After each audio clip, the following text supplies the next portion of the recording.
रात के करीब 11 बजे रवि और सोनू बाइक से अपने घर लौट रहे थे। रास्ता सुनसान था और चारों तरफ घना अंधेरा। अचानक सोनू ने बाइक रोक दी। सामने सड़क के किनारे एक पुराना बोर्ड लगा था, रामपुर गांव में आपका स्वागत है। सूरज डूबने के बाद गांव में जाना मना है। रवि बोर्ड पढ़कर हंसा और बोला, भाई, गांव वाले भी ना लोगों को डराने के लिए कुछ भी लिख देते हैं। सोनू ने बाइक स्टार्ट करने की कोशिश की। एक बार, दो बार, 3 बार, लेकिन बाइक स्टार्ट ही नहीं हुई। रवि बोला, लगता है बाइक ने भी बोर्ड पढ़ लिया है। दोनों हंस पड़े। लेकिन कुछ ही सेकंड बाद गांव के अंदर से किसी बच्चे के हंसने की आवाज आई। दोनों एक दूसरे को देखने लगे।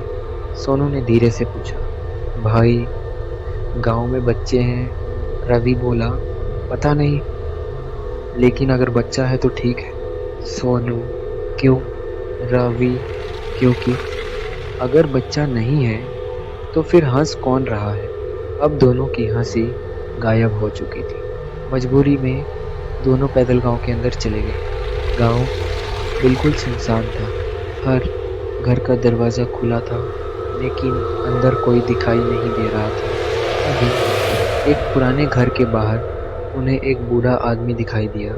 उसने दोनों को देखते ही कहा, रात में यहाँ नहीं आना चाहिए था। सोनू ने बाइक खराब होने की बात बताई। बूढ़े ने उन्हें रात बिताने के लिए एक कमरा दे दिया, लेकिन जाने से पहले उसने कहा, मेरी 3 बातें याद रखना। पहली रात में कोई तुम्हारा नाम लेकर बुलाए तो जवाब मत देना। दूसरी, दरवाजे पर दस्तक हो तो दरवाज़ा मत खोलना। फिर बूढ़ा कुछ सेकंड चुप रहा और बोला, तीसरी, अगर तुम्हें अपनी ही आवाज़ सुनाई दे तो पीछे मत देखना। रवि ने सोनू की तरफ देखा और धीरे से बोला, भाई, ये गांव है या हॉरर फिल्म का सेट? रात के करीब 12 बजे दोनों कमरे में बैठे थे। तभी थक थक थक दरवाजे पर दस्तक हुई। दोनों चुप हो गए। बाहर से आवाज आई, रवि। रवि ने सोनू की तरफ देखा। फिर आवाज आई, रवि, दरवाजा खोल। रवि कुछ बोलता, उससे पहले बाहर से आवाज बदली। अब बाहर से सोनू की आवाज आ रही थी, रवि, दरवाजा खोल, मैं बाहर हूँ। सोनू का चेहरा सफ़ेद पड़ गया। वह फुसफुसाया, लेकिन मैं तो यहाँ हूँ। अचानक दरवाजे के नीचे से एक परछाई दिखाई दी। रवि ने नीचे देखा। परछाई के पैर उल्टी दिशा में थे। दोनों डरकर पीछे हट गए। कुछ सेकंड बाद आवाज़ बंद हो गई। सुबह होने से पहले दोनों ने गांव से निकलने का फैसला किया, लेकिन जैसे ही वे बाहर जाने लगे, उन्हें वही बूढ़ा फिर दिखाई दिया। बूढ़े ने कहा, अब भागने से कोई फ़ायदा नहीं, गांव ने तुम्हें पहचान लिया है। सोनू ने पूछा, कौन सा गांव? बूढ़े ने धीरे से पीछे देखा। गांव के सारे घरों के दरवाजे एक साथ खुल गए और अंधेरे में कई लोग खड़े दिखाई देने लगे। बूढ़ा बोला, हर साल इस गांव को 2 नए लोग चाहिए होते हैं। रवि ने सोनू का हाथ पकड़ा। भाग। दोनों पूरी ताकत से गांव से बाहर भागे।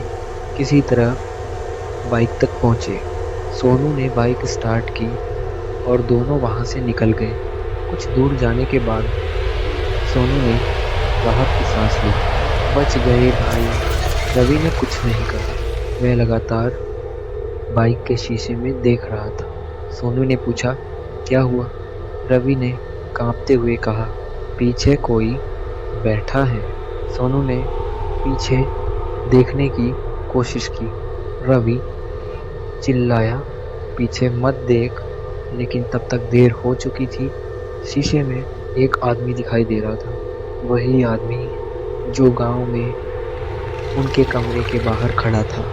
वह धीरे धीरे मुस्कुरा रहा था और फिर उसने बिल्कुल रवि की आवाज में कहा, तुम दोनों को लगा तुम गांव से बाहर निकल गए।